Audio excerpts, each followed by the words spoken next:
It is said that no one is born racist. So how do you explain this? The world has removed their blindfold, now realizing the injustices people of color face on a daily basis. Recent studies have shown that prejudice, in the most part, is learned from the world we live in.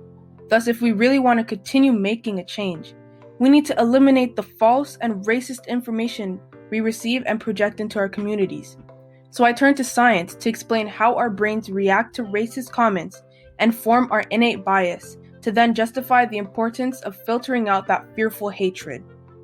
One of the human race's worst enemies is fear. And it's through fear and other emotions that we acquire such bias.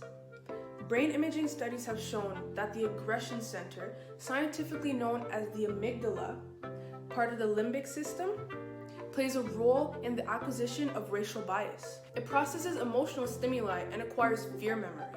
So when it's activated, it puts you in an anxious mind state, which makes you susceptible to irrational thoughts and actions. You may think the information you heard, such as stereotypes, for example, won't have an impact on you. But your amygdala remembers everything that makes you feel uncomfortable and or afraid. So it can very well create that innate bias. There was a study where subjects were shown pictures of Black people and had a higher amygdala activation. We don't know if they were racist, but their reaction can be explained by the information they received from Black people being so poorly portrayed through the media as dangerous people. Interesting stuff.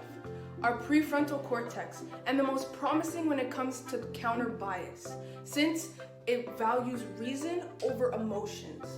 It judges situations off of evidence and can recognize false and irrational information to then correct ourselves. When the amygdala is activated, sub-regions of the PFC activate as well, but a little slower, to come and analyze the situation from a rational perspective instead of emotional. The problem is not everyone has a functional PFC.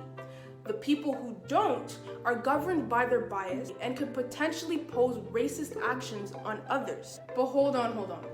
That doesn't mean that everyone else's PFCs are perfect. You have to train it regardless, especially in the world we live in. You have to train it to assess false information, to feed your mind with factual information instead of, other people's opinions. And stay out. So in conclusion, the human brain is a sponge.